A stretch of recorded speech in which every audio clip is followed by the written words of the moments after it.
ठीक है सर, आप कहते हैं कि इत्तेफाक इस बात पर है कि 2024 के इलेक्शन दुरुस्त नहीं हुए मजमूई तौर पर पूरे मुल्क में और नए इलेक्शन होने चाहिए। इत्तेफाक इस बात पर है कि नए इलेक्शन होने चाहिए। कैसे शेख साहब, ऑपोजिशन की सारी जमातें, हो सकता है कि मौलाना फजल रहमान को पीटीआई के साथ इस बात पर इत्तेफाक ना हो कि 26वीं तरमीम को रोल बैक करना या नहीं करना, लेकिन इस बात पर सब मुत्तफिक हैं कि नए इलेक्शन नए होने चाहिए। बिस्मिल्लाहिर्रहमानिर्रहीम। असद, हमारे मुल्क में जब भी कोई 1970 के बाद इलेक्शन हुआ है, हर इलेक्शन के बाद यही मुतालबा किया गया। कोई इलेक्शन आप मुझे बता दें पिछले कोई कितने 55-60 साल हो गए तो उसमें कोई एक इलेक्शन हुआ हो कि किसी ने तस्लीम किया हो। तो जब तक हम बैठ के कोई ऐसा लाया अमल नहीं बनाएंगे, कितने बार इलेक्शन कराएंगे? अगर इलेक्शन फिर कर रहेंगे फिर कहेंगे कि नए इलेक्शन होने चाहिए, वो भी तस्लीम नहीं होगा। पहले सारा कोई एक तस्लीम हुआ हो। क्या गारंटी है कि जो नए इलेक्शन, चांस तो नहीं है ऐसा, फ़र्ज़ कीजिए इनका मुतालबा है तो इनका क्या, ये तो पहले भी कहते थे ये इलेक्शन के जल्द इलेक्शन करें। जो लेट हुए इलेक्शन, ये मौजूदा 2024 वाले 3 महीने बाद होने थे, तो 6 महीने बाद हुए इलेक्शन, ये 7 महीने बाद हुए, तो उस वक्त भी कहते थे जल्द से जल्द इलेक्शन करा दें। इलेक्शन करवाना कोई सिर्फ मकसद नहीं है ना, सब एक्सेप्ट उसको करें।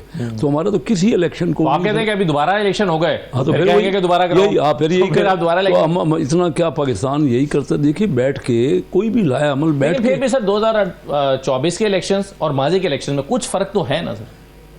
क्या 2018 के इलेक्शन में मैंने तो 7 इलेक्शन कंटेस्ट किए हैं जी।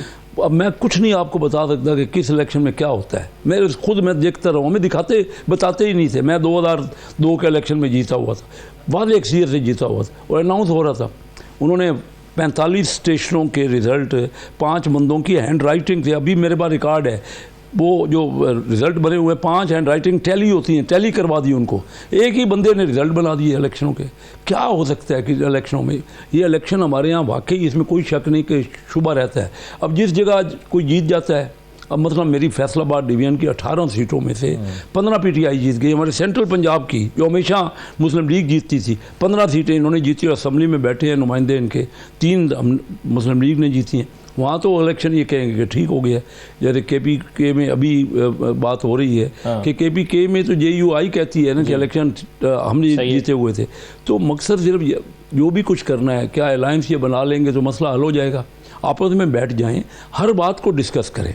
हमारा डिस्कस होना चाहिए। हमारा मुल्क है, वो तो मुज़ाकरात तो ख़त्म हो गए ना सर, वो तो मुज़ाकरात तो इसके अलावा दुनिया में कोई और हल नहीं। सेकेंड वर्ल्ड वार के बाद क्या कोई मुज़ाकरात के बगैर मसला जहाँ करोड़ों लोग जो मारे गए ना, हमारे अपने इंडिया के साथ जो हमारी जंगें हुई हैं, तो क्या उसमें उसके बाद भी मुज़ाकरात नहीं? मुज़ाकरात के अलावा या कोई पॉलिटिशियन बता दे या कोई आ चुकी है। देने ज़्यादा थे, 1 अरब और कोई 93 लाख रुपए शायद या 59 लाख रुपए देने थे, लेकिन 1 अरब 20 करोड़ रुपए दिए जा चुके हैं।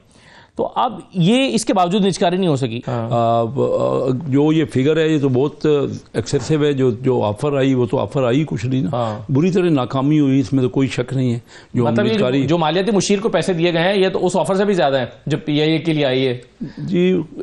10 अरब की ऑफर आई है, 1 अरब कुछ क्या कह रहे हैं, लेकिन बहुत ज्यादा है जी, बहुत पेमेंट है। और ऑफर तो नहीं आई अच्छी, नाकामी हो गई, इसमें तो कोई शक नहीं है। उसकी प्लानिंग ठीक नहीं हुई, हमारी कोई स्ट्रेटजी ठीक नहीं थी।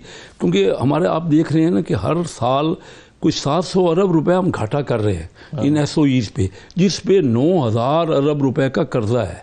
9000 अरब रुपए कर्जा लेके हर साल, अब कोई बताइए किसी को कोई इन्वेस्टमेंट करता है? हमने पूरा थ्रू आउट 3 चीजें बताएं कैसे साहब जिसमें आप कहते हैं कि मुल्क तरक्की कर रहा है, इकोनॉमी पाकिस्तान की मुस्तहकम हो रही है, तरक्की कर रही है। देखिए जो इंडिकेटर्स है ना वो बहुत बेहतर हुए हैं। इकानमी तो अभी ग्रो 3% से हुई है और अभी कोई लार्ज स्केल इंडस्ट्री भी अभी तक का ग्रो जिसकी हम तवक्को कर रहे हैं कि होगी, लेकिन अभी मैं कहूँ कि ये साल के अंदर अंदर हो गई हो, वो तो सामने है ना, फिगर सामने। इकानमी में कोई 2 बातें नहीं हो सकती। हमारी ग्रोथ की जो टारगेट था 3.2 था, 3% हासिल हुआ है। और 3% कोई ग्रोथ या 3.2 कोई ग्रोथ नहीं है, लेकिन हमारी जो इन्फ्लेशन थी, जो वो उसकी जो बढ़ोतरी हो रही थी ना, ये कहना गलत है कि कीमतें कम हुई हैं। शायद वो आम आदमी को समझ नहीं सकता ना।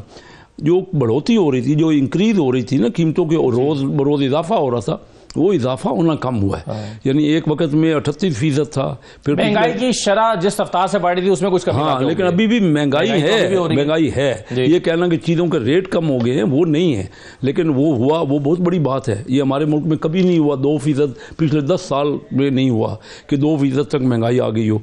फिर हमारी पॉलिसी रेट 22% से 12% हो गए। ये इंडिकेटर्स हैं। रिजर्व हमारे बेहतर हो गए हैं। एक्सपोर्ट हमारी पर्टिकुलरली रेमिटेंस बहुत बढ़ गई है।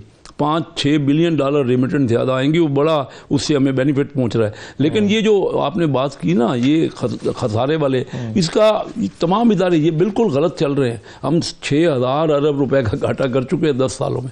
मेरे इदारे जो मेरी मिनिस्ट्री के हैं वो प्रॉफिट में है, 100 अरब हमने प्रॉफिट कर रहे हैं, लेकिन उनको बहुत ज़्यादा प्रॉफिट होना चाहिए उनके इदारों में भी। तो ओवरऑल जो है ना, मुश्किल क्या है मैं आपको बताऊं कि अभी तक जो स्टेट ओन एंटरप्राइजेज है ना, उनके ज़्यादातर काफ़ी इदारों के तो CEO मजमूई तौर पर आप सेटिस्फैक्ट्री सिचुएशन है पाकिस्तान की इकोनॉमी की? मजबूरी तौर पे सेटिस्फैक्ट्री तो हम तवक्को तो बहुत ज़्यादा करते हैं ना कि बहुत बेहतर होने चाहिए। इंडिकेटर बेहतर हुए हैं, पहले से बेहतरी हुई है, लेकिन ये सेटिस्फैक्ट्री नहीं है। सही है। हमें तो हमारे पड़ोसी आज भी 6.5% ग्रोथ हो रही है इंडिया की। चाइना पहले से बहुत बेहतर हुई है, पहले से इंडिकेटर्स हमारे बेहतर है। और आइंदा हम तवक्को कर रहे हैं कि बाहर असल में 2 काम चाहिए ना सबसे ज़्यादा, जिन मुल्कों ने तरक्की की है 2 वजूहात से। एक तो बाहर की इन्वेस्टमेंट आ जाए, उनको कॉन्फिडेंस हो जाए, और दूसरा एक्सपोर्ट लेड ग्रोथ, तो export value added product export हो जाए। वो अभी दोनों हमारे यहाँ शुरू नहीं हुए, हम उस तरफ बढ़ रहे हैं। ठीक, लेकिन ये कहना कि बिल्कुल सही।